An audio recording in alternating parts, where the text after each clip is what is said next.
You okay, Alex?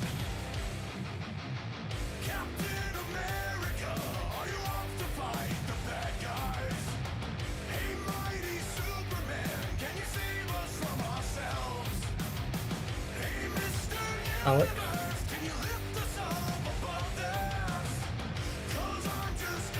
Am I coming through? Yes, I am. Okay.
Okay, it's a good refresh rate on locally, but not in Discord. What the hell? Okay.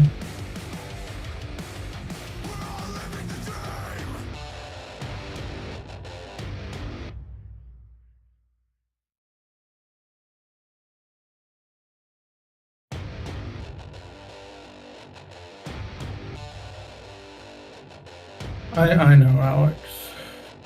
I don't know why it's doing that.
All right, folks, this is Alex with the Linux Tube and Sprungles with the Linux Tube, and now we are officially live up on screen for y'all to see us.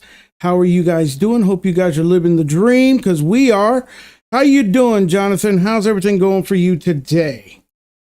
It could be going better. Yeah, Discord is being what it is. yeah. It's being a little turd, obviously. You are 100% frozen on the screen. These people are seeing nothing Yeah, but freeze. I don't know why it's doing this. It would not be a TLT podcast unless there were issues, right? Correct. Let's see. So let's see if you can restart your camera again. That's what I'm doing. I was reading in the chat. First off, I'd like to say thank you to all the people out there in the chat. You guys are awesome. Thanks for joining us today. I know that we didn't post a stream like we usually do a week before to let people know what was going on and prepare for their enjoyment, but we had life issues, had stuff going on behind the scenes for a lot of us. And so, hey, Fresno, how you doing? Glad to see you joined. We got a lot of new people coming in. That's awesome, awesome, awesome. That means people are finding the new time zone and the new day, so that's great. But either way, I hope you guys are doing okay. I was reading in the chat that Darren, who is a channel member, he's apparently going to be losing the loss of his right hand for a little bit. But as you said, Jonathan, is very true. At least it's only temporarily. Temporary. So let's all hope and pray that things go well for Darren. He's Linux Tube family, so we need to make sure that's good. Hey, Nick M, how you doing? He's our latest channel member. Thanks for joining the live. That's awesome. Now, if we can just get Jonathan to fix his camera, we'd be all right. Joshua Hertz has been around for a while. How you guys doing? So it's crazy, right? I have it and it's 100% broadcasting at OBS, but over in Discord, it's saying, nope, I'm not going to see you. Select the dummy camera in Discord. I only have the OBS virtual camera option. I've already selected that. Weird.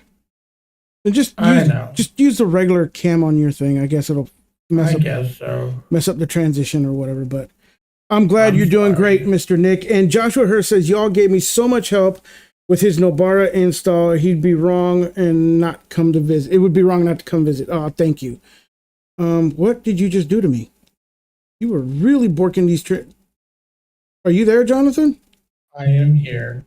I just had to quit out to see if I could get Discord to go ahead and take me, because it's on Discord side, it looks like. Because it's just not saying, it's just not. It's doing the buffering thing. You know what I'm talking about. We've seen it happen in like calls and whatnot. Oh my gosh. This is the worst it's ever been. This is, oh my gosh. Yes, it is. It's absolutely awful. So the reason why we're having these issues is because he just literally set up this Latitude laptop for now because he cracked his monitor on his production machine. Nick M says the LCD. It's not even the glass. Yeah, it's the LCD part. So either way, we're having some friggin' crazy ass issues here. Is there a way you could maybe like close out of Discord and restart Discord maybe? That's what I'm gonna do. I will be right back. All right. So anyhow, I'll entertain you guys in the chat. So Nick M says, I helped you find a way and your hope in Pop OS. That's awesome. Yeah. And a home in Pop OS. Yes. Linux Bandit, been testing Zorin on a computer from a thrift store, 2 dual cores, 4 gigs of RAM, 1 gig of RAM via card, 250 hard drive works great, and with settings tweaking can emulate PS2. And yeah, that's awesome. Not strong enough, but will PSP and up. Yep. Okay. Yeah. Zorin OS. It's there. We go. Now, can you go back to your? Okay. So now let me see if I can get this to work. There we go. At least you're better. You know what I'm saying? Yeah, you're on screen. You're better. Something with your OBS. But anyhow, so yes, Pop OS is one of the OSs that I like it as a Linux OS because it does what it's supposed to do. It's a great entry level OS for people who are migrating over to Linux. But for what you get in the free version, for what they want to give you for the pro version, to me is a little spendy, when you can get the same thing out of Pop OS or any other entry level distribution and not spend the money for. So I'm not about not spending money, obviously, because I certainly appreciate it. By the way, don't forget to hit the thumbs up button and the subscribe button down here, and maybe if you aren't a channel member, the join button. That only helps us out. But if you guys do try other OSs, just keep that in mind that in Linux, because a lot of people make the decision to install like the Zorin or the Ubuntu because it has these packages already in it. But understand that you can install those packages pretty much so in any Linux distribution. Yep. You just have to learn how to do it through their package manager, if it doesn't already come already installed for you. So there is no perfect new to Linux user distribution out there. Sorry, that's just a fallacy. I agree with that, but I also do have to say there are lots of great ones. More new friendly. Yeah, there are lots of great ones out there, and some of the ones have already been mentioned: Pop OS, Zorin, Linux Mint. Those kind. Yeah, they're great, but don't ever expect. I guess what I'm trying to say is, don't ever expect to jump into any Linux distribution and it's going to be perfect for you. If it is, great. Then you struck gold, because that doesn't happen very often. If it doesn't, just know that you're going to have to tweak it to make it yours. And that's really what Linux is about. It's about learning how to tweak. Right. It's about learning how to make your distribution yours. So the distribution that you got. Right. I mean, there are big things that do differentiate certain distributions, though, which, like, I know Chris over at Chris Tech will say, oh, distribution doesn't matter.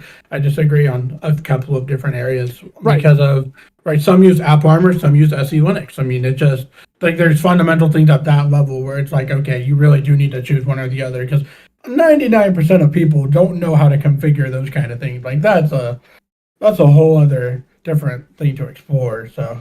Yeah, absolutely. I mean, there are some that come completely dressed up out of the box, ready and easy with most of the applications. But like I said, it's preference. It's always preference as to what you like. And so there's going to be 4 or 5 things in there that you don't like. Like me, some people argue that they want the full Office suites put in. I hate that, because I don't use the Office suites for many things. For text editing, I just use text files and just like a markdown editor, like, Vim or whatever, what I'm saying, or text editor like Vim or whatever. I don't need a full Office suite. So that just, to me, is more bloat in a distro. But, that's neither here nor there, really. I mean, just, there's going to be some tweakage going on in whatever distro you download. That's all I'm saying. I agree. My thing is, for my personal use case, most of what I need to do, I could honestly just do in web apps. I don't even need designated applications anymore, like actual apps. That is something that Flatpak Snaps app images are all doing. They are taking it to that level to where you could have whatever app you want in a Nick M says he hates LibreOffice. It isn't bad, but he doesn't want it preloaded into. Yep, see what I'm saying? So it's really funny, because containerized applications is the way to go. And I think we were in a chat and I mentioned something, I was watching Matt's podcast, and I was chatting in there with some people, and one of them said they're waiting for the actual distro that comes with flat packs only in it. You know what I'm saying? And I was like, that would be almost the perfect desktop distro that you could ever have, because legitimately ain't about that Emacs life. Right.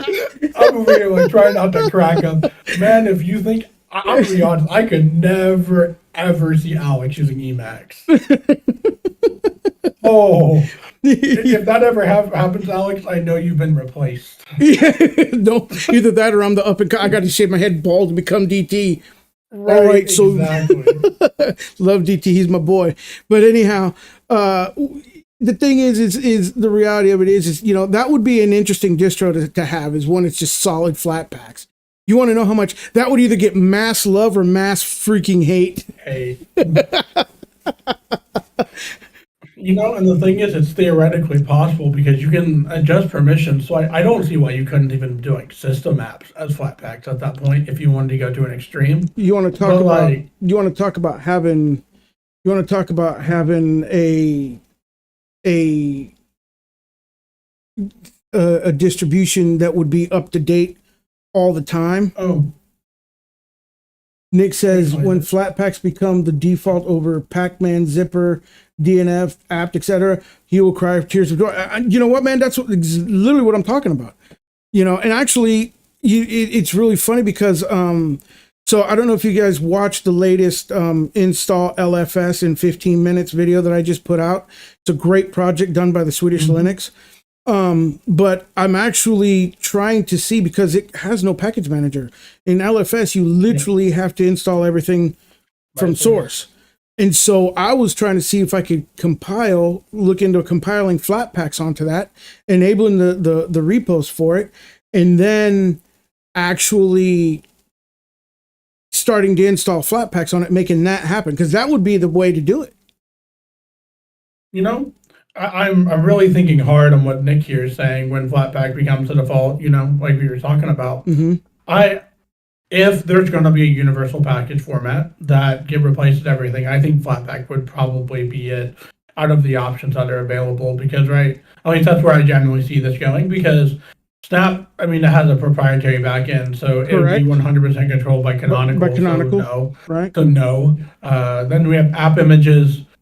Those have to use Fuse, but that's a lot more of a pain to update than Flatpak is, right? Absolutely. Because you'd have to use a third-party utility to do that. And the reason why I think Flatpak would be the number one choice is because, one, Flatpaks are usually almost always up to date to the actual current development version that they have out, right? And then with dependencies included. And also I don't know what the percent, it's something high, like 97, 98% of all the Flatpaks out there are actually developed by the freaking developers themselves and put on FlatHub. Yeah.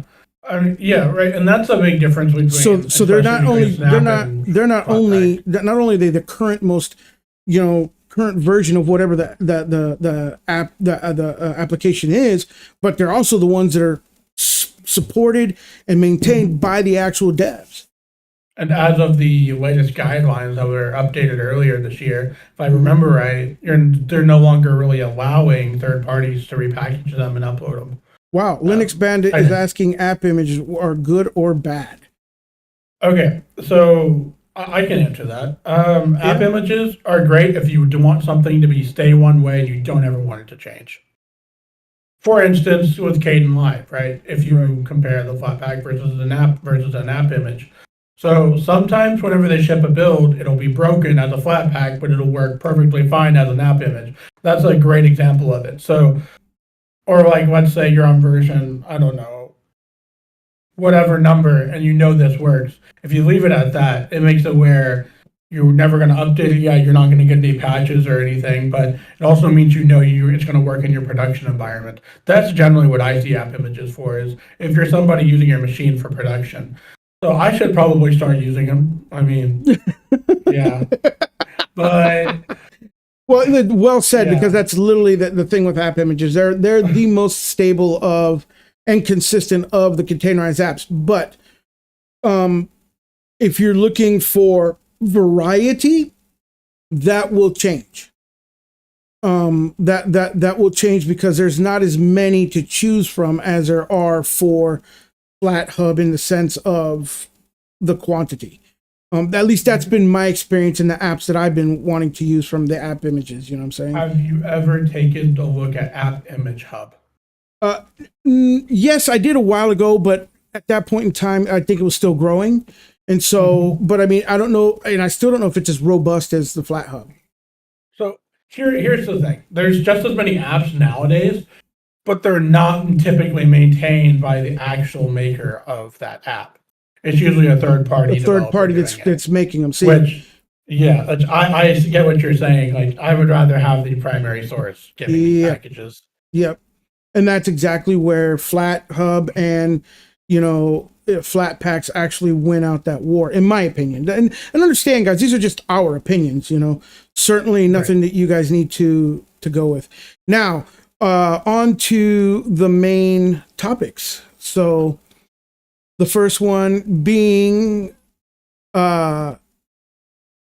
Fedora Atomic desktops. Atomic desktops, being atomic as hell.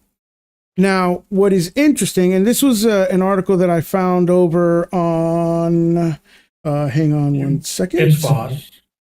Huh? You found it. It's on It's Foss. Right, over on It's Foss. And it's atomic desktops for Fedora. And what's interesting is, hopefully you guys can see it here on screen. Yes, you can.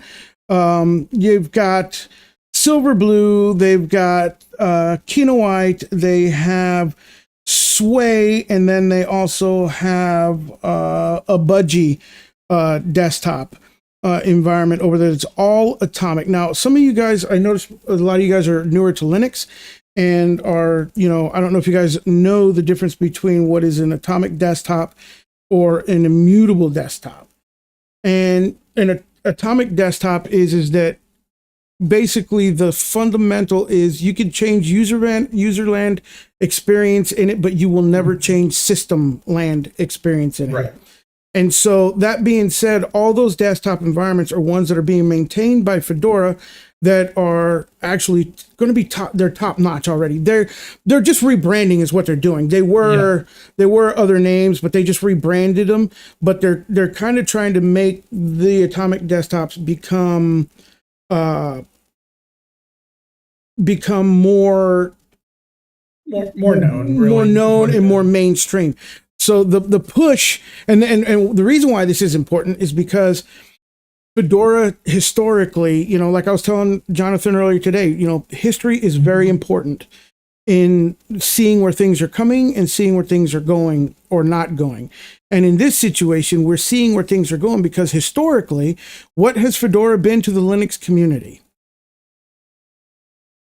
I mean, it's been a few of different things. It's definitely been the playground, like where new technology seemed to happen. And then it all of a sudden becomes adopted, mass adopted, and then it becomes the fucking standard. Yeah. We've seen that with, look what they've done with Xorg. Look what they've done with some of the sound, like Pipewire was one of those things too. I mean, they've done that with so many different things. So with them moving this way, I'm feeling that the year of the atomic desktop is actually coming. If I could coin it. And it already kind of has sort of arrived because it's we're talking about immutability, right? Yeah. Meaning certain things are historically cut off to the actual, user of it. And you see that when one major distribution that we always talk about on a podcast. I didn't want to do it, but it's Nix OS. Nix's popularity, it is an immutable-ish distro, but it's already beginning to catch fire. And a lot of these other ones, Kino White, I know is a very popular one. Silverblue is another popular one. So they've got two out of the... And then the Budgie version. I think they have LXQT and Budgie versions as well now. That's why they did this release. Right. Exactly. So the reality is these are going to be gaining a lot of traction. And so a lot of other desktops are going to start to adopt and implement. I agree with you. The only thing is, though, I don't necessarily see as mass adoption in the way I think you're thinking. I think what's going to end up happening is we're going to have another divergence, I guess we can call it, in the Linux space. We're going to get more fragmented, and we will have your standard people that typically use it where they want to have access to all their system files by default, and then you'll have people that are doing it image-based, basically in the immutable way. I know there's one person that's very for immutable distros. I'm trying to think. My name's slipping right now. Once I get the name, I'll let you know. But I definitely see it going places for sure. I'm just wondering if most of the backend is going to be more like enterprise based more than it's going to be consumer based, even if they are making the consumer like desktop versions, if you get what I'm saying. Mm-hmm. Yeah. but like I said, yeah, I see what you're saying, and yes, I agree. I agree to a discussion. At Linux Bandit said NixOS fanboys are scary. Because Darren said that there isn't a thing that doesn't go by where I don't mention NixOS. Oh, okay. I have a big echo, do I? Yeah, apparently you do. Do you hear it, Alex? I hear that you're booming a little bit, so I brought your volume down just a little bit. Let me go ahead. I think a lot of it has to do with the fact that you haven't got crap on those cinder block walls. I know. We have talked about what my plans are with all of that. Yeah. It's just taken a long time. Let me go ahead and turn on my...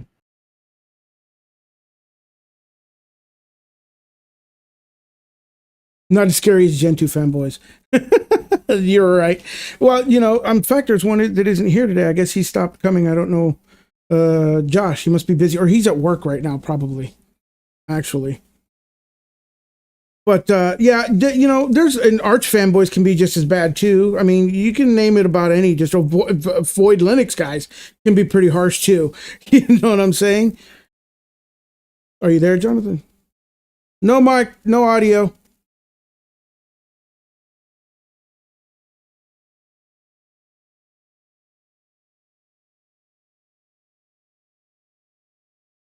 Hello. We're stuck in the water here. What about now? Yeah, you have audio now, but you're really quiet. I just have to refresh it in PAVU control. Hang on. Talk now. All right, I'm talking. Raise your volume. Raise my volume. Okay, I just dropped it, so drop the boomingness. Keep coming up. You're way quiet. Now. Right there. Good. There we go. Okay. So yeah, I just have to refresh it in PAVU control. We figured this out earlier, but I know that's not giving you your boom. It's you have too much bass in it, probably. Right. I was saying with the mic drop, it's just something that's weird. I don't know why it does that. Yeah. So what were we talking about? Boy, we're getting derailed so easily because of all this headache setup. I know, right? The atomic desktop's being. Yeah. Darren says you still have an echo. I don't know where this echo's coming from. Well, I don't know where it's coming from either. It may be on his end. I don't know. Maybe he's got something playing on in the background. He's, I don't know. Let me listen to myself and see what you... Oh, John is echoing. Yeah, he says you're echoing. He says you're echoing. I'm not hearing any... Hi, Josh. How you doing? Huh? I'm not hearing any echo on my end. I just listen to myself. I don't hear any echo on my end either. I wonder if it's something through YouTube. Hang on a second. Hang on.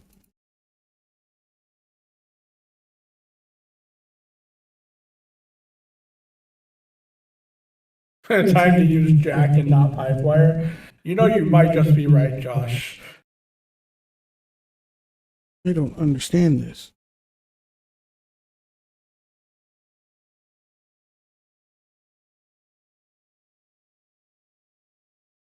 Okay, but I'm seeing here... Can you guys hear him now? Can you guys hear him now? Somebody give me a yay or nay. Oh, Josh, I'm sorry to hear your dad's been in a hospital. Sorry to hear that, man. It's awful. Can I get confirmation if you guys could hear Jonathan? Can you hear me? Hello. Can anybody... I'm in my Discord. Do you guys have Jonathan in your audio right now? Oh. Can you not hear me, Alex? No, I'm trying to see something. Oh, okay. He needs to talk. Talking. No, they can't hear you. Okay, that's what I thought. Okay. Hi, English trainer. How you doing? Welcome to the chat. You barely hear me. How about now? Do you guys hear him now? What about now? And I am talking and testing. And here we go. Whoop, whoop, whoop, whoop. Yes. Yeah. Still with echo or no echo? Okay. Sorry to hear about that. Yep. Okay. What about now? They say he sounds muffled. Yeah. Tell us about the benefits of using GNU and free and open source software. Well, GNU, the benefits of using GNU is you'll wind up losing your hair like Josh did because it'll make you want to pull it out. And free and open source software is awesome. Oof. Yes, better I they could say. make a really bad joke, but I probably shouldn't. I'll tell you guys after the show, Alex. Yeah, that's fine. Okay, so you're better now. Okay, good. Okay. I wonder what it was, because that's kind of strange. I don't know. I have no, well, I adjusted the desktop volume here on Right, Josh. It's just the fact is, what's happening is that there's nothing wrong on my end from what I was listening. I listened into my own audio. I looped it so I could hear it, and there's nothing wrong. Yeah, I'm I don't trying to know. figure out why it's echoing, or if it was. Yes, I can put acoustics on the wall. Proprietaries for boomers. Sounds like audio sources on OBS. You know, they're good here. I don't know. That's what I'm saying. I don't even have it passing through OBS right now. Yeah. Because I just threw it through Discord this time around because we were having issues. He thinks it's to capture an OBS. I don't even have OBS going. Don't even know. Hang on one second. Let me see if I could do something here in the settings. This is insane. This is just going through Discord right now. Like everything is just pumped through Discord because we were having problems. Yeah, everything's good in Discord, so I don't know. It's the stream. I don't know. Quality of service, high packet priority. Turn that on. Let's see. It's insane. This podcast has been completely derailed because of this setup. I'm sorry, Alex. Are we good? Are we good? Oh, I can turn up the audio for the mic if need be from Pavu. Let's see. Yeah, that's all I can really do. See if I could turn you up a little bit more here to make it better. Do you want me to turn it up on my end? No, you're good. You're good. I just boomed you. Okay. Streaming ain't easy. No, it's not. Not at all. No, it's not.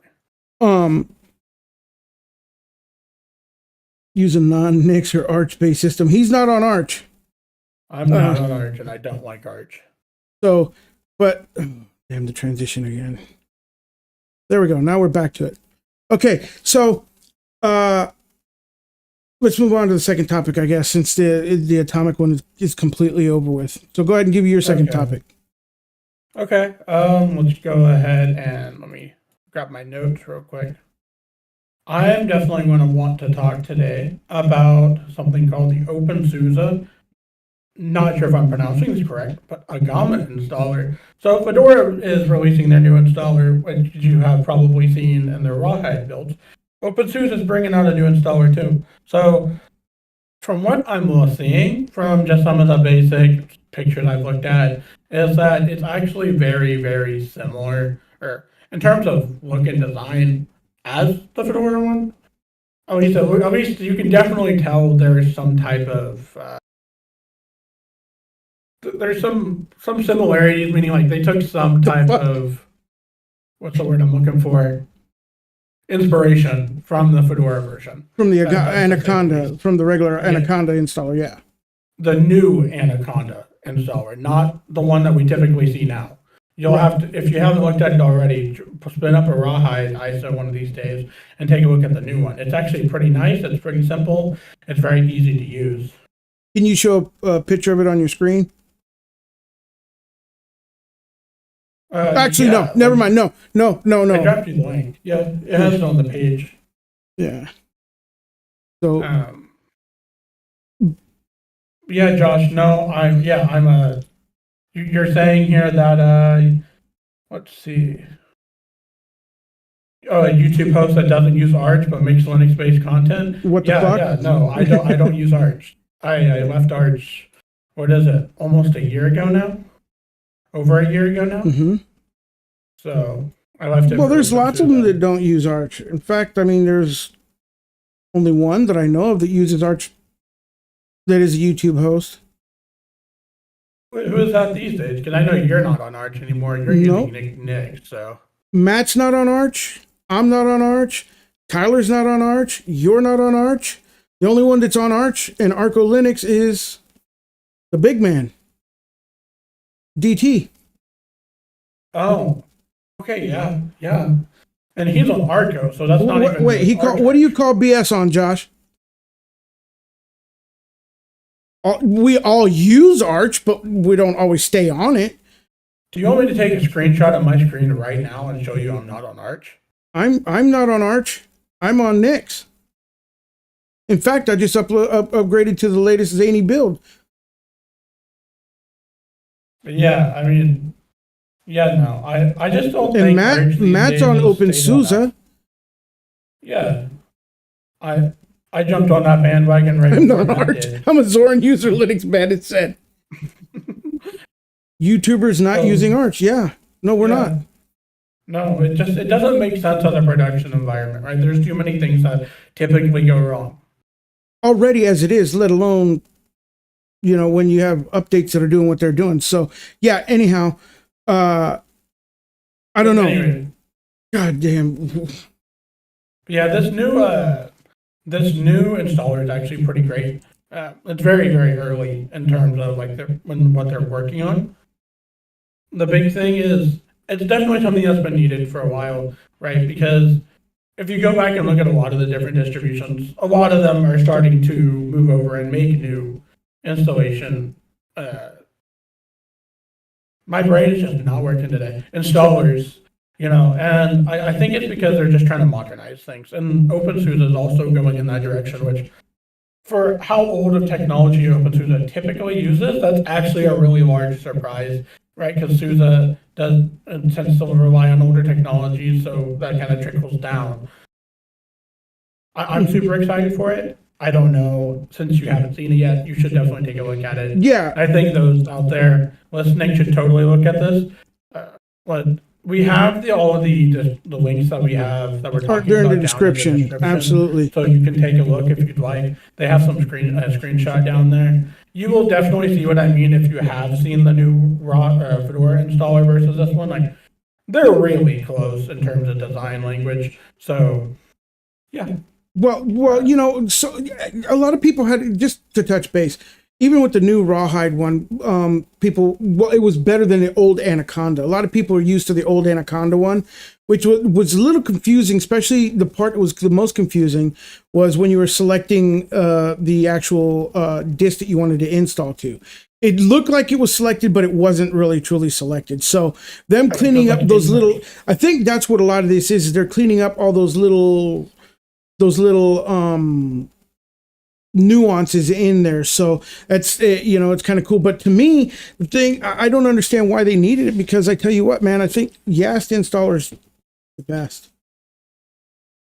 I think, yeah, the Yast installer is really good. I think what they're doing is they're trying to make it maybe less confusing. I don't understand. I mean, I think the reason for just modernize it, I guess is what, like you were saying. What they're trying to do. They're trying to say, hey, we're doing something modern to still, I guess, try to remain relevant, I guess. I don't know.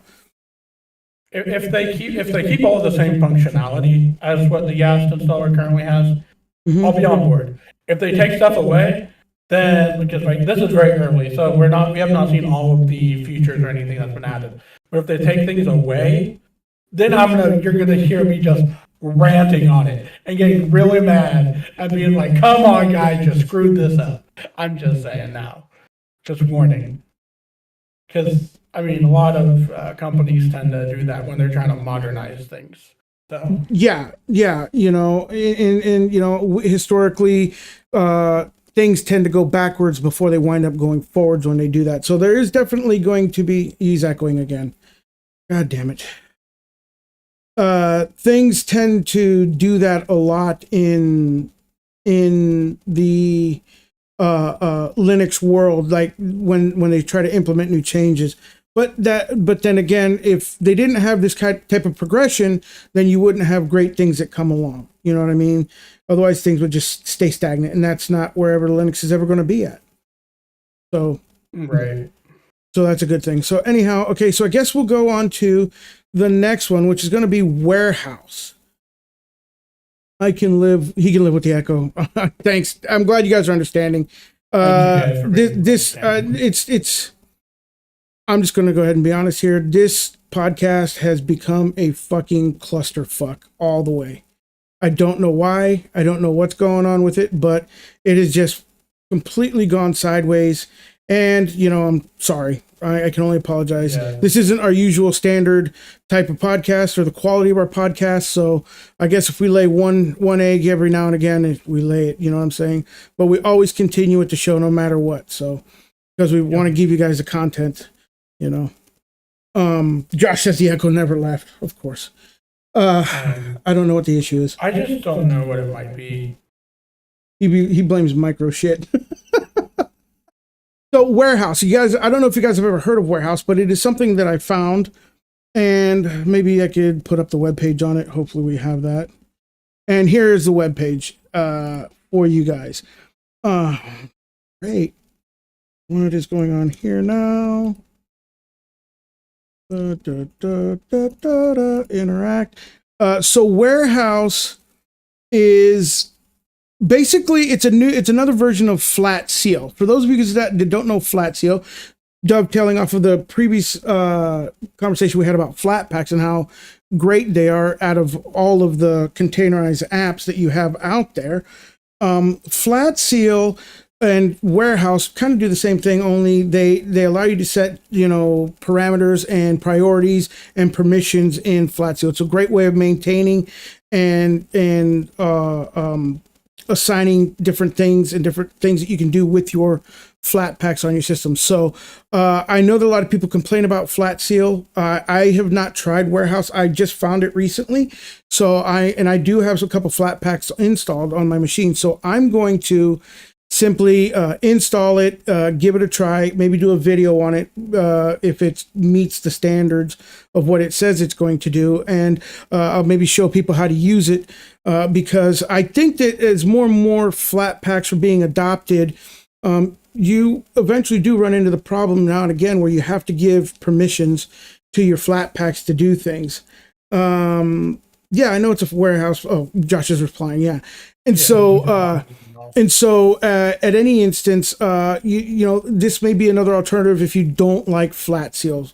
Some people don't like Flat Seal. And then, as always in the open source software community, one alternative may not meet your needs, but there may be a second one. So this is my way of trying to get you guys to have another alternative out there that you may not be aware of. Have you ever heard of Warehouse?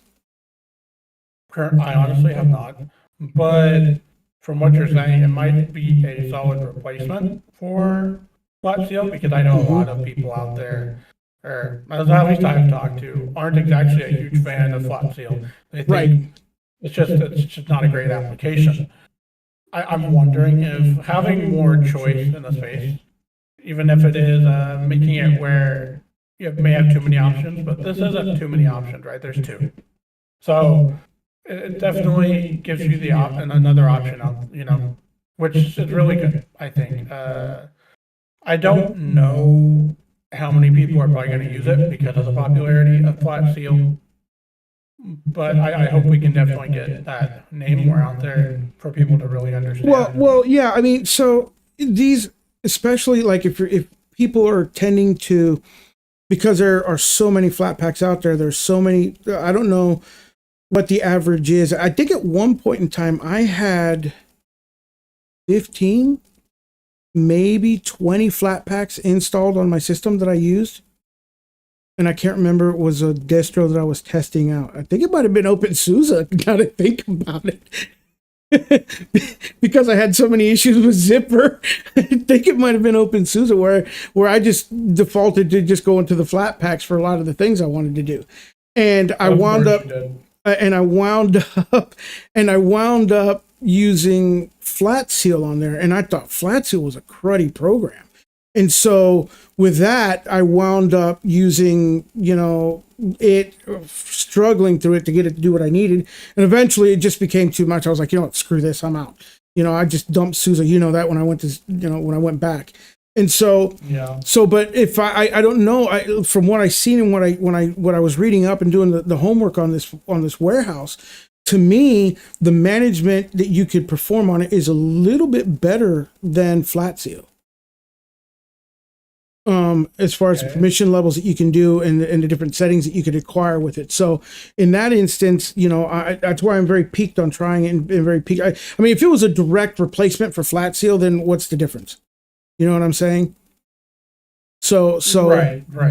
So for me, this is worth looking at, and I'm gonna take a look at it here, so today or tomorrow, and actually implement it, and I'll do a video on it and put it out there. So hopefully we can get some notoriety for this, because I've never heard of this till just recently when I was reading it. I had honestly never heard of it until you mentioned it just the other day when we were talking. It's just kind of like, Wait, Bandit says I have way more than that, according to his NeoFetch readout. You're gonna have some Nix packages for some reason. Are you on Nix? No, wait, you're on Zorin. Why would you have Nix packages? Interesting. Install the Nix package manager and install stuff that way? I don't know if that's what Zorin did. Something from Zorin store, likely, probably, yeah. Interesting. That's very interesting. Yeah. So yeah. I mean, I just want to, it's a pretty awesome little application there for people to maybe consider try yourself, unless you want to wait for the video that I do on it. So, but that's all I got on that one. What you got up next? Okay. This will be our last topic. It is or our last planned topic, that is. Mm-hmm. We are going to be talking about the later APUs from AMD, right, and their support in terms of they're doing the driver support. So why is this important? So you're talking about for their newest ones coming out? Yeah, their 8000 series. They're already getting support and they're already doing fixes, which is really, really fast and really, really solid, right? I remember the days back just a few years ago where you had to wait, a year typically before you start getting real solid support for a CPU or a GPU or whatever it may be, right? Unless you were AMD's GPUs, that was a little bit different. But at the same time, it was like, and now we're seeing support really, really fast. But the thing is, right, this really gets more into the topic of are APUs really your solid choice for gaming, right? Because we're talking specifically about mesh shaders support. So it's like, right, we can go down this argument and go down in a bunch of different directions, but my big thing is we have gamers on Linux, right? And they really, really, really like to game. So this is definitely relevant for us too. So if we are getting solid support, that also means you can actually game on Linux on an APU, which is not something I typically. Well, yeah, but you're not. Are you talking about gaming like just like AAA titles? I mean, what do you? We're talking like just different games in general, right? Because with game support being as it is on Linux, which you can play most games, but you have to run a lot of them through Proton. Right. The fact that they're even getting support at all is making it where that can happen. Because, right, by being able to run your shaders, it makes it where you can preload things and make it where you can run the game. And since we're talking about APUs, this is basically a weaker GPU on your CPU, right? It's not just your standard integrated graphics, it's a tier above that. So you don't even have to have a dedicated graphics card to game on Linux anymore, which you could have technically done this with other APUs a couple of gens back, but we're getting to the point now where there are serious competition, at least with the 8000 series from AMD. If you've taken a look at, if you have by chance, I don't know if you have or not, they have some really, really solid GPUs on board. If I remember right, don't quote me on this, but if I remember right, these GPUs that they have on board are the equivalent of like an NVIDIA 1650. Okay. On the die. You're talking about on the die? On the die, yeah. Wow, that is taking gaming to a whole new level. Then, if they're doing, and this is their upcoming iterations, right? This is their 8000 series that just got released, and they're already getting support on Linux. Wow. So AMD is now in my mind's eye, then that means that they are actually in a business model. They're starting to double down.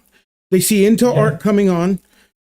They see Intel Arc coming on, and now they're like, okay, so now we have, since we're now really, I mean, because NVIDIA has, taken its backbeat, we're all aware of it, so now AMD's really starting to ramp up their thing and double down and say, pick up what money's left on the table, so to speak. That is actually, that's awesome. That is, wow. That's their way of saying, hey guys, we know we don't have a low end card anymore, but this is their low end card. They're just putting it on the CPU or on the package itself now, instead of making you plug something into your PCIe slot. Yeah. So then that's going to be in the G series of their CPUs. That's in all their G series. Yeah. So that'll be for like the new 9s coming out, the new 7s coming out, the new 6s coming out, right? Ryzen 9 or 5s, not 6s. They're already out to some extent. It's the new. Let me check the names of them real quick for you in the article. But yes, they are Core i3, not Core. I'm sorry, I said Intel actually. Yeah. Ryzen 3, 5, 7. Yeah, 3, 5, 7, and 9. Yeah. Yeah. And that's going to be on the newest generations. Yeah, and then because they're coming with really solid GPUs on board, which means you don't. If you just want to open up a game, run it on low, medium settings, you can do it. You don't even have to have a dedicated GPU anymore. Which that's just, yeah.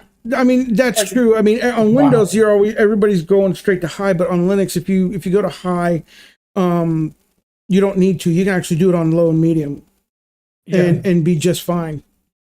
Like if you just want to play your game, so you can play your game, you can play your game now. I mean, you don't have to spend a fortune just to get in, which I think is actually going to help with Linux adoption as well, right? Because these may still be decent GPUs on board, but they're also not your highest tier card, right? So like, and typically the people who don't have a lot of money don't want to pay for their operating system, right? So they'll do one of two things. One thing I'm not going to mention because I don't want us getting demonetized. The second option is they'll go to Linux. So I think this is definitely going to help a little bit. So. Yeah. Well, I mean, and I think also, and I know we've reached the discussion on that.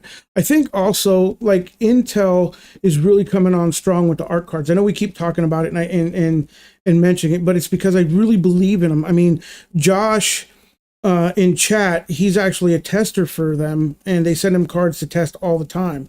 And one of the things I could tell you in conversations I've had with him and things that I have seen and read is that the Intel is putting a lot of pressure on AMD.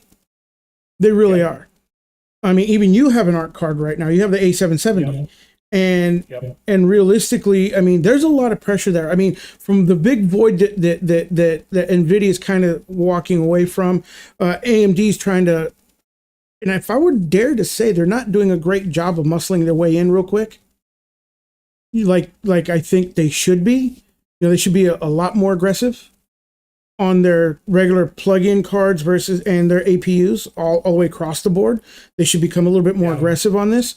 But Intel Arc has actually been kind of like Chrome OS and doing it to Microsoft in the school systems. They're kind of silently winning a war here, in the background. They've just been steadily coming along, with their NV1 support and all this stuff. So, I mean, in my mind's eye, I truly see the graphics game in Linux getting a lot better, but I don't see it progressing as fast as it should be.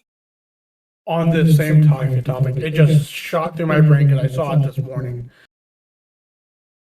With these having dedicated GPU or basically dedicated GPUs like that on board, there's a new project that's called Zuda. ZUDA. Mm-hmm. And what it does is it actually enables CUDA performance on AMD cards. Are you fucking, no way. I'm not joking. How long? Where has this been? How long has this been in development? A long time. But what happened is it got abandoned, and now it's an open source project. And was no Zuda? Like literally just recently. Let me see if I can find it.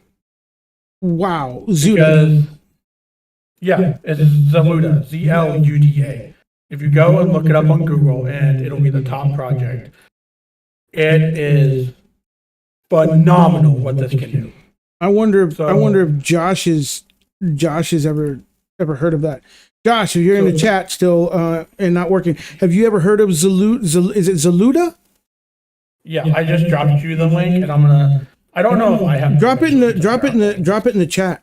Drop the link in the chat. That is amazing, because I think when NVIDIA created the CUDA cores, I mean, that really was a game changer that really propelled them to the top. Yeah, and I'm thinking that, right, if these are solid enough, they may be able to. It's a CUDA with the ROCm project. Yeah. So that means your APU could potentially have CUDA performance. So it's not, he says it's not quite CUDA. It's not quite CUDA. But it could give better improvement, which is a good thing. So that's awesome. Yeah, I saw that, and that got my nerd. Your inner nerd going, man. Your inner nerd flag just flew, man. It was like flying at the top of the Capitol. Yeah, exactly. Well, that's awesome. I mean, and this is the stuff that I was talking. This is what I'm talking about. That AMD needs to start doing to really become more aggressive in the market. You know, improving on these type of enhancements to make things better. This is what I'm talking about. You know, I'm really surprised that they haven't, especially now that NVIDIA is kind of leaving this money on the table, or they think it's just going to fall to them by default because they're the next man up that's just still standing in the arena. You know what I mean? Right. And I'm actually really sad that they're no longer keeping the project going like by themselves, and that's been open sourced. Because this is one of the few times you'll ever hear me say this, but I think a company would have pushed this farther than I think the open source community could. And if that changes and I'm proved wrong, I will eat my words. But we will see. Yeah, you know, all I know is the graphics department in the Linux sphere. Yes, you can game on Linux well with AMD and Intel. You can do a lot of quality, you know, titles in it well. Some no, some yes. You know, and it isn't so much the graphics is just the Proton layer compatibility is some of the issues that I'm aware of. When it comes to further deeper coding than that, I'm not sure what aspect of it is that's the fall down. But either way, it is getting better all the time. And I do know that almost weekly there's tens of games that are being added to the Proton DB that are playable. And even there's some that are being added that are playable and they give you the fixes to do it too. In the Proton DB, website, they'll tell you how to fix it to make it work. You know, by passing flags and start commands and stuff like that. So I don't know. I don't know how far the Linux gaming's going to, how long it's going to take before we get the anti-cheat fixed. That's the main, holdback in the gaming world. But it's not really so much the graphics, I don't think, as much as it's that is really delaying the gaming on Linux for people. You know, and I think a lot of it also has to do with the fact that some anti-cheat is on server level, some is on the host. Mm-hmm. Host, it'd be easier to bypass, whereas on the server level, you can't really access the hardware to get around it, you know? Right. So, Linux Bandit says he hears NVIDIA is a nightmare. It is a nightmare because of the driver situation in Linux. Even though they've open sourced their drivers for people, they're not really easy, and they've been so late to come into the table. And my theory was that they did that in order to get people to start buying more NVIDIA GPUs before they decided to, because they knew they were going to be abandoning them and walking them away from them and going more into their AI division, chip processing division. And so they wanted to make the code open source so that the Linux community can kind of fend for itself on maintaining the drivers, because it would allow the Novu people to be able to rip out stuff from their drivers to put into the Novu and make the Novu more viable. So, I don't know, like I said, I don't know all the finite details on that. And I don't ever pretend to say that I do, but that's just speculation on my part. It's a crappy, shady business way of finally giving up on something and saying, I appreciate our consumer base, but here you go. Hopefully you guys can figure some stuff out with it. We'll give you this. No, I mean, honestly though, I'm just gonna blanket statement this because I think it's okay to say now. If you're gonna be on Linux, just avoid NVIDIA these days. To be honest, it's just easier. Yeah, I mean, he pretty much so he pretty much so said it. It's a nightmare. It's a nightmare at best. I'm really excited about what this Intel Arc card has actually been able to do. It's been doing really well. My last video, I was actually able to export in like 3 minutes. It was really, really fast. For the tier of card it is, that's really fast, if that makes sense. You mean rendered? When you rendered? Yeah, it rendered in 3 minutes. It was like a 15-minute long video in 3 minutes. That's good. That's really good. I wonder if Josh is getting that kind of rendering on his videos when he renders his videos using his Intel Arc card. I was rendering it at 1080p. I did 24 FPS, and it just rendered just fine. I mean, it was fast, and I was like, "Damn, that's the fastest I've ever seen anything render." To be honest. Josh says, "I'm going to buy a damn NVIDIA GPU. Just see how bad it is." I really hope you keep your receipt so you can return it. Well, you know what, man? If anybody, yes, I want Josh to do this because I want Josh to come back and really tell it how it freaking is, and how hard, and not the fact of that, because if anybody's going to be able to get it to succeed, it's going to be him. I will admit that. But I want the actual true initial, like, this is a clusterfuck, this is a clusterfuck, this is a clusterfuck, and that's a clusterfuck. What do you think at NVIDIA? You know what I'm saying? Or why this is, you know what I'm saying? And he doesn't necessarily mean it to be in NVIDIA, but other than the fact that it was all, closed source. But my point is I would love to see that video from Josh because I think he could point out exactly all the design flaws and all the flaws in it. Right. And I'm excited to see that too. I really hope he puts something up on his channel if he can, whenever he does that. What card are you talking about looking at, Josh?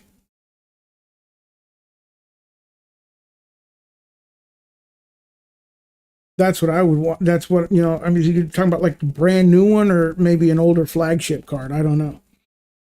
But either way, I would still love to see that video. As far as me rendering on my AMD that I have here, my last video was what, a 25-minute video or 20-minute video or something to that nature. And it took me like 17 minutes or 15 minutes to render that thing, which is weird because I've never had that happen. I've had other videos where I'm doing like a 15-minute video and it renders in like 5 minutes. Were you using GPU hardware acceleration? Yeah.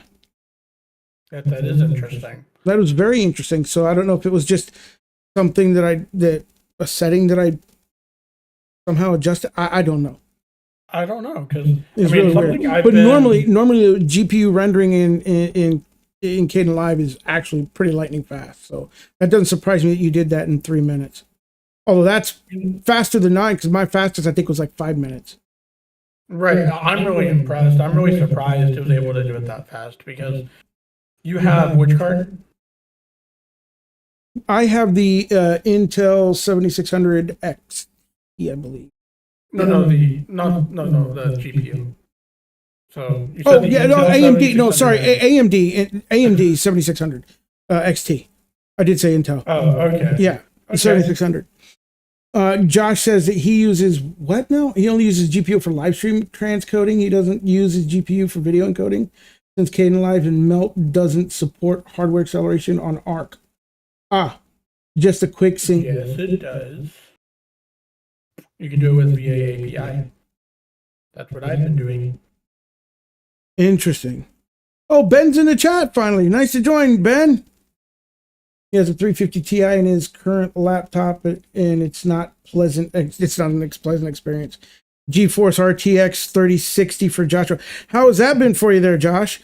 Wait, you're on Pop OS, so you might actually be enjoying it because Pop OS does handle NVIDIA really well.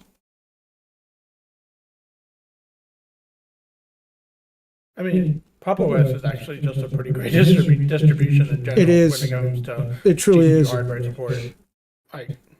Like if you're gonna have an NVIDIA card, yeah, just use Pop OS. I will stick with Nate on that any day of the week. Yeah. I don't think they support the older cards anymore, though. Probably If I not. remember right. War Thunder says he used NVENC on the Quadro mobile. Yeah, but NVENC is supported in Kdenlive. Mm-hmm. Josh says, I'll have to give it another look. He says Piper does the editing. Okay. Joshua, it's working, and he's on Nobara. Oh, okay. I thought he was on Pop for some reason. Weird. Oh. I might have confused him with one of the Navarro other is earlier tuned, users. so Yeah, Navarro, Yeah. but Navarro is set up for, it's a gaming distribution, and GE has definitely worked on implementation of support for NVIDIA as well. No, Josh I'm says, honestly not. does I'm not Navarro and sure. Pop OS prescription the NVIDIA driver? I don't know. I think they do, to be honest with you. I do know that they do, that Glorious Eggroll does dedicate a lot of time to NVIDIA because I think he uses NVIDIA. I think he does. I read that somewhere. Everybody's trying to sell him on Pop. I mean, Pop's not for everybody, but it is hands down, I would say, the number 2 best distribution for handling, NVIDIA graphics. And I think a lot of people are trying to sell it to you because it has a really good company behind it, first of all. Second of all, I don't know what level of Linux user you are, but for people that are typically newer to the Linux space, it just works, right? It just works out of the box. You don't typically have any issues with the GPU stuff for the most part. And that's usually where a lot of people end up in help forums, is because they can't figure out how to make their GPUs work right. So keep that in mind. Yeah. Yeah. And I would have to say, so how do I want to put this?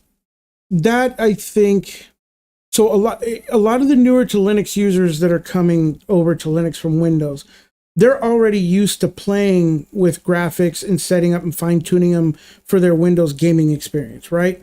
And so when you come and usually a lot of them have their NVIDIAs. That's what, because it plays so well with Windows, and it's designed to work so well with Windows because they've coupled with Windows for the longest time, so that when they come over, it's really a daunting thing for them. That's, I think, the second negative knock that presents the biggest problem and deters a lot of people when they come over to Linux, is that NVIDIA is not their main staple, you know what I mean, for their graphics. And so, and of course that's a no-brainer, that's been known for a while, but with the way that NVIDIA is doing what it's doing, I think that's going to be changing. That's another plus for Linux, because their graphic, LTT is almost doing videos once a month that's knocking NVIDIA now, and seemingly boasting AMD. You know what I'm saying? And the progression that AMD is making in a lot of stuff. So that being said, a lot of people are going to start migrating over to AMD now and are starting to adopt that. And, and then they're going to start moving, now they may get frustrated with Windows. Now, when they come over, it won't be an issue for them in the sense of, so in a way it's kind of a roundabout, full circle coming around. I mean, and on that same note, I mean, right, so we have the different ecosystems that go along with this, and just to give kind of a middle finger to NVIDIA real quick, I think they might have just screwed themselves completely. Are we doing this to NVIDIA? Is that what we're doing? We are. We're doing this because... Okay. Where's yours? What? Oh, yeah. There we go. The middle finger to NVIDIA, because we don't, as far as I know, they don't have consumer CPUs, right, of any kind. But if you look over at AMD and Intel, they have CPUs and they have GPUs, which means they can optimize their technology to work with each other, right? So you can have your CPU work better with your GPU, which they already do. But now NVIDIA's over here saying, oh, you're not our priority anymore. I would argue, I think the reason they did that is because they didn't want to make a consumer CPU. Because that's probably the way the desktop is going, is what's going to happen is the GPUs are going to be basically paired with the CPUs. And then one day we're going to start having them be completely on the die itself, and we're not even going to have a dedicated GPU anymore. Because we've already seen that trend going on, let's say, with Apple Silicon, right? And I think, and I don't think NVIDIA really wants to invest in that. And I think what's going to end up happening is they're going to shoot themselves majorly in the foot by doing that, because there's a lot of money that could come out of that potentially. That's an interesting take. That's a very interesting take, honestly. I could see that in the viable future for sure. We're talking like a 20-year window, to be clear, or longer. Well, yeah, because I mean, I can see. I mean, that would be the next evolutionary trend for the GPU, is especially since now they are coming, into the CPUs built in. I mean, how long has freaking AMD been doing that? Right, they've been doing it since Ryzen. Yeah, I think they've only been doing it since Ryzen. Ryzen started it. Is where they started it with. But I'm just saying they've been doing that for a while now. So to improve upon it like they are, maybe NVIDIA is seeing that. But the thing is, they don't develop, processors to that degree. They do, but only in the enterprise space. But that's what I'm saying. But I mean, they don't make it on the home side. That's what I'm. Because I mean, an enterprise processor that they're developing is tens of thousands of dollars. You know what I'm saying? And there is no way that's a viable price for a home market distribution. You know what I mean? For lack of better words, kind of a hot take. I think they just don't know how to make one that's affordable on a consumer level. They're having that issue with their GPUs, clearly. Yeah. Wow. Dude, I've never even considered that. You've got my mind spinning on that for real, because that would require them retooling a whole new CPU that they don't even make. Josh pointed out that they do make one, which is in the Nintendo Switch, right? But your average consumer doesn't know that's an NVIDIA CPU. That's what I'm saying. That's what I'm saying. Yeah. And I know that they do make small form chips or processors that are like in the NVIDIA Shields, which if a lot of people don't know what those are little dead product. They're a dead product, but what has taken that on is using it for Google OS on little boxes that people use to stream, TV applications on, and even IPTV and that kind of stuff. They'll use that in it's called the NVIDIA Shield. So they do make processors, but I've never considered them doing it. And I think that may have an APU built into it as well. Now I think about it, I have to go back and take a look at that. I don't think it had a separate processor. Josh is saying that NVIDIA doesn't want to pay the royalties to make an x86 CPU. NVIDIA has a huge line of ARM chips. Tegra. Okay, that's what they're using. That has to be what they're using in the NVIDIA Shield. Okay. ARM chip. Yeah, that's got to be what they're using in the Shield then. Okay. Well, yeah, I just don't think they want, like what Josh is saying, I just don't think they want to compete in the same area as what AMD and Intel are. They'd probably lose, to tell you the truth. yeah, they would lose. I mean, they would, well, because, well, just from the daunting fact of all the time that both of these people have had over top of them in just developing processors, incorporating the GPU structure into it, they would have a whole lot of catch up to play in order to even become competitive. Like seemingly overnight. Like we're talking like 20 plus years of catch up, yeah, or longer. That's a lot to catch up. That's what I'm saying. There's a lot of catch up there that they would have to do that. That would be, you're absolutely right. They would definitely lose that hands down. So maybe they're just staying away from it completely. And you're right. They just realize we don't want to spend the money on this other, graphical card that we're just going to get X a finite amount of dollars on. Whereas this is a literally, making the AI stuff that they do. And that's basically a printing press for money for them right now. But the reason why I think AMD and Intel are doing the right thing over NVIDIA is because by getting rid of the consumer market, now they're essentially putting their eggs in one basket. Well, yeah, it's not really one basket because they still have, they still have all their other things that they're into. I mean, it's not, they never were in one basket, but they're just taking their pie and just, instead of giving out a couple of pieces here, they're decided to keep those pieces. What's the Nate says he's just here to preach Pop OS. Thank you for your time. I have paid my bills. You are welcome, Nate. And I have already agreed with you that Pop OS is a great distribution for certain people. Due to certain graphical card preferences. Yeah. Cough, NVIDIA. That's about it. So I mean, they just reprioritize their pie is really what it is. Because I mean, in the reality of it, I mean, all of them, whether it's Intel, whether it's NVIDIA, whether it's AMD, you name it, man. Yes, they're known for certain things in their technology, in the tech space. But the reality of it is, they could walk away from any of those and not be untouched.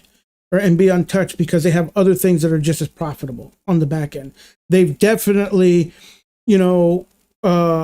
spread themselves and into different markets for different things that will compensate. This discussion makes me kind of wonder if part of the reason they've diversified, that's the word. Like part of the reason they're not continuing in the consumer space the way that they are is because they were making their enterprise cards and their consumer cards being like too close in terms of design or in terms of spec.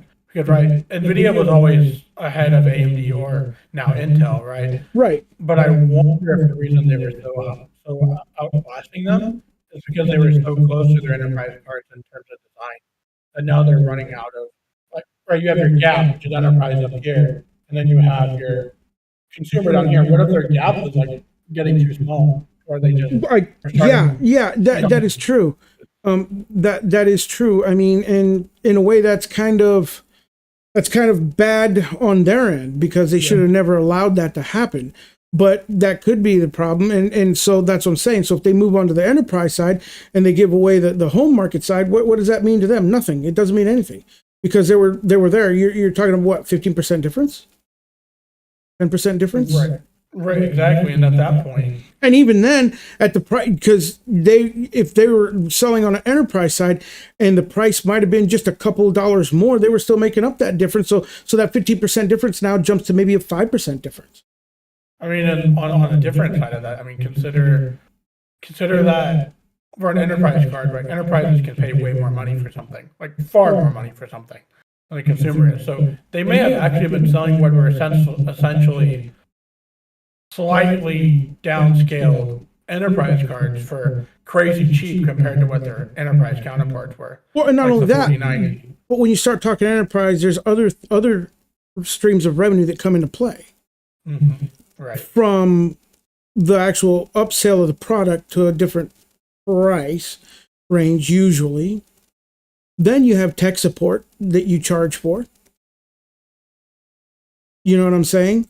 That will actually, garner more revenue of income. So even then, like I said, if they walk away from the home marketing side, then with those other streams of revenue, then that 5%, 10% now becomes almost 1% or 0%. Josh is saying that he thinks that ARM is going to lead to a lot of lockdown systems that will make booting Linux much harder on laptops, as there's no real mandatory unified boot spec for ARM. I actually think I agree with him. That's something why I've been afraid of the ARM transition. It's because, like, the minute they can just say you're only allowed to use Windows on something, and then they can back it up with hardware, you literally just can't run Linux on that. Well, that stops that then is when you stop becoming the owner of your own PC. Exactly, and that day is slowly getting to that point, unfortunately. That's scary to think about. That is really scary to think about, because that's literally against the entire FOSS standards. That is, and that's when I think that's when people are going to start trying to find ways to hack their SoCs to try to make it where they can use them how they want. I think. Oh my gosh, Josh! Yeah, Josh, you go take a nap now, man. That's not cool, man. Go watch some anime. Go take a nap and get some rest, brother. Go get some rest. Yeah, no, yeah. ARM is definitely going to be a very interesting time, as Nate says, because I for one agree it's going to definitely put a very huge damper on the spirit of FOSS. It's going to, a lot of us, I don't know what a lot of us are going to do, because there are some people that won't touch anything unless it's FOSS. Free and open source. I think I know the answer to that, actually. RISC-V is what I think the answer is going to be. That it's a 100% open standard. It's what ARM is based on. I think what will happen is companies like System 76 or Linux-based companies are going to start trying to produce their own silicon, which will be RISC-V based if it comes down to it. It won't be as fast, it won't be as great, but typically in the FOSS space, so you can have your freedoms, most people are willing to take that sacrifice. I mean, people have Pine phones for a reason. This is true, and even if it is currently, it isn't as fast or whatever, but that's not to say that once it starts getting mass adopted, mass adoption is very important, because now instead of having 10, 15, 20 eyes on this project, now you'll have 10,000, 20,000 eyes on this project that have a lot of investment to put into it, reasons to invest into it. Yeah, it's just going to be a snowball effect, and so it'll get picked up and improvements will be had, and next thing you know, it'll be just as fast and as performant, efficient as what we currently have now. So you're right in that aspect. And I know that I've heard of the RISC-V project. Has been around for a while, and that's what it came from. So I hope to see that it does happen. And it's funny, it's because a lot of people often forget that. And what'd you say? Not V, it's 5. Sir. 5, yeah, Roman numerals. Okay. Gotcha. I like to call it V, it sounds cool. Yeah. But anyhow, a lot of people tend to forget about that, and I do too myself, that for every proprietary project that you see out there that comes along, there's always a non-proprietary one behind it that actually caused it to spring platform from. 9 times out of 10, the open source was around long before the proprietary one. Right. I mean, like, you can even see this on 2 different levels, actually, just talking about ARM, right? You have RISC-V, which ARM is based on. Then you have Apple's Silicon's version of ARM, which is not the standard ARM spec, which is even more proprietary than the proprietary-ish kind of spec. Yeah. So. That was a mouthful to get out, but yes. But yes, yeah, you're right. I mean, that's what I'm saying. Everything spring form platforms, from that one. And so it won't be long, like I said, once that becomes adopted as a standard now, then people are forced to look at the open source project to adopt it for whatever reason to maintain their freedoms, like we're talking about what will happen here. And next thing you know, it'll have a huge explosion where it will no longer be the old relic, but the new dominating factor. I think that's when we're going to start seeing the, you know how people say there's not really alternatives to Intel, AMD, NVIDIA, so on and so forth? I think that's when we're going to start seeing more alternatives. Is whenever that starts getting adopted. So yeah, well, you know, a lot of people. I mean, ARM. They're using ARMs in a lot of different things now. I mean, a lot of different things. So it's already becoming adopted. You know what I'm saying? It's just.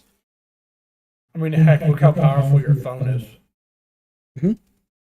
That's an ARM chip. Yeah, your phone isn't a computer anymore. Mm-hmm. Most of your phones are a computer.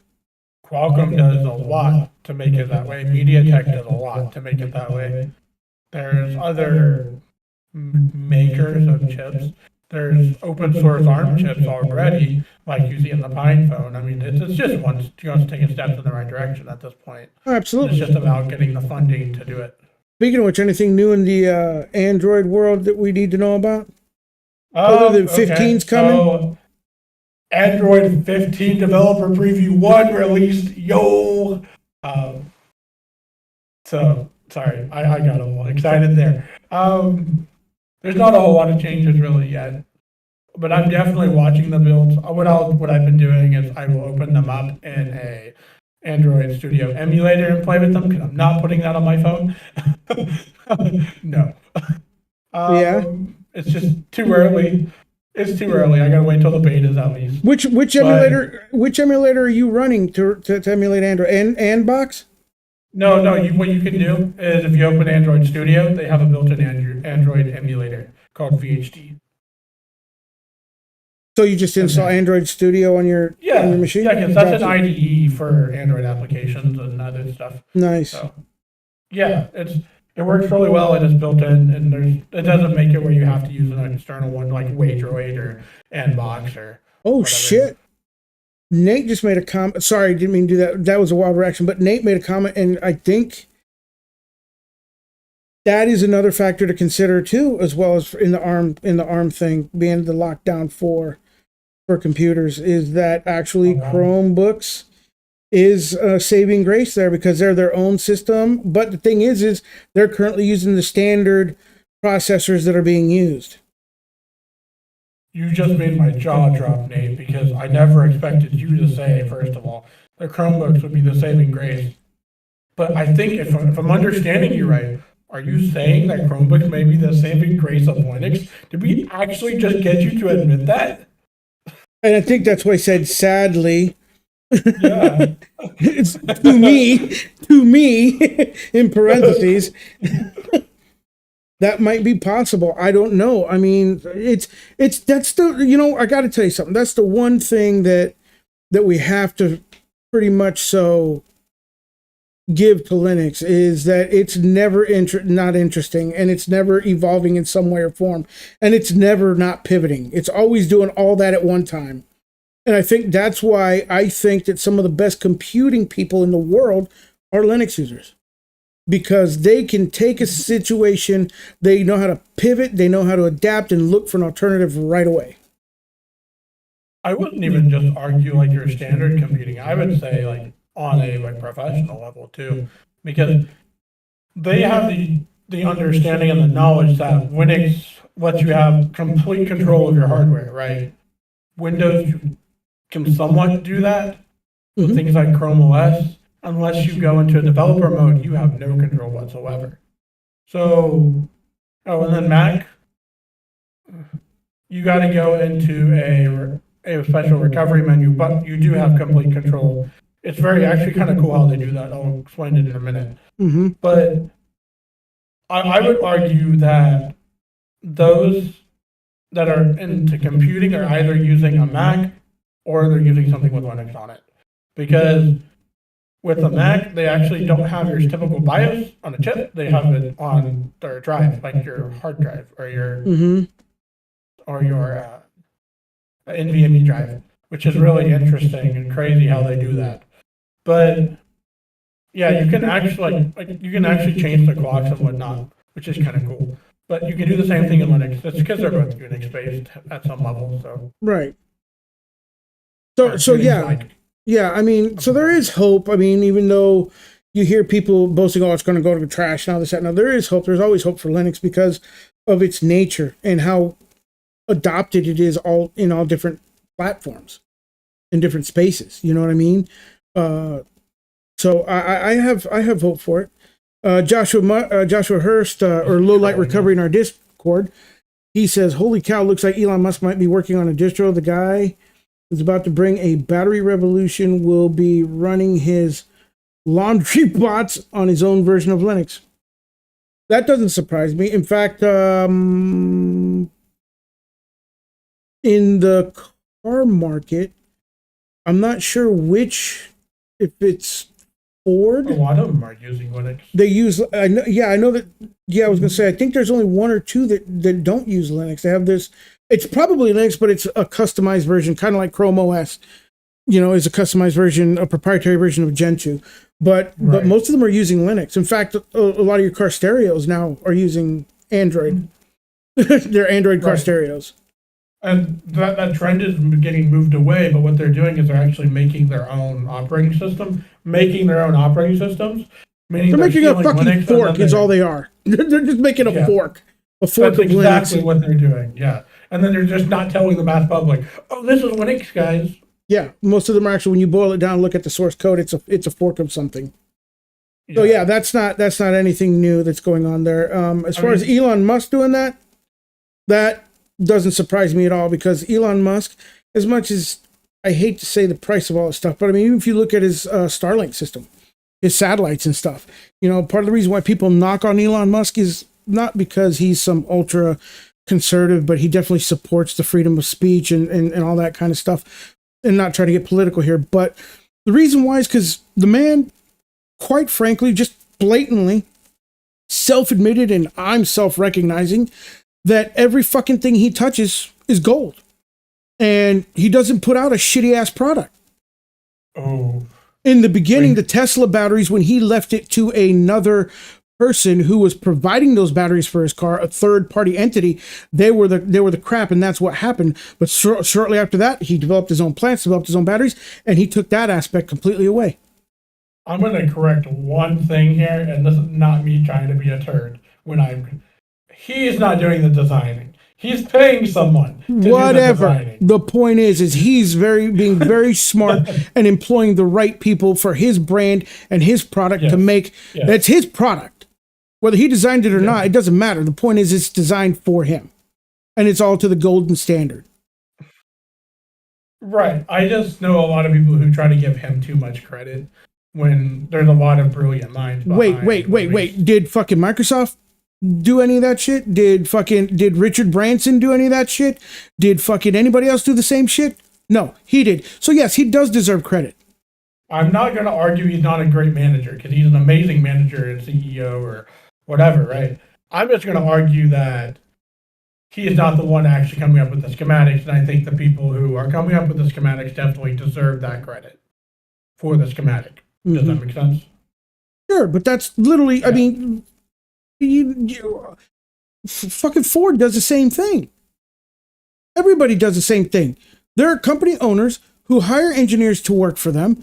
They get all the credit. The engineers are paid silently in the back and just continue living their life. But yet when Elon does it and gets credit for it, it's a different scenario. Why is it different? I know. I think everybody across the industry should give credit to those who design things. But nobody hates on Ford or Chevy or anybody else for that. But yet they do on Elon. I think a lot of that has to do with how polarizing he is. Yeah. Yeah. So. Dude, War Thunder brought up a very valid point. Do we call him the current day Tony Stark? That's fair. I'm just saying, if Elon Musk invents an Iron Man suit, he will be my new god. I'm just saying that right now. He said Tesla Linux would be wild. It would be top notch. You think Fedora has some pulling power? Can you imagine that if that entered the freaking Linux sphere? Tesla Yeah. Linux, man, the new gold standard for Linux. That is a short right there. That's a fucking short. I am not gonna lie to you, Alex. I absolutely love the idea of that because imagine how much more known Linux would be at that point. Because That's it. I'm emailing Elon tonight. right, exactly. Like who knows? It would be like double digits at least. That would be insane. Oh, Teslux. Oh my God. Hell yes. That's the Teslux. Teslux. No, they're not going to use Linux. They're going to fork Linux. That is awesome. All right. Well, guys, I guess we'll go ahead and end the show here. That was a very positive note. I look forward to seeing Teslux. Either way, guys, I want to say sorry for the way the podcast started and went through because it got derailed. It's not the standard product that we normally put out there. It was still fun. It was still great talking to you guys. And as you guys can see, we will always suffer through the hard to get to the good because that's what Linux is all about. You go through the hard to get to the good. That's what we do. So either way, you guys keep doing what you do. Keep on Linux and stay blessed, stay safe. And y'all, I will see you in the very next one. Bye, guys.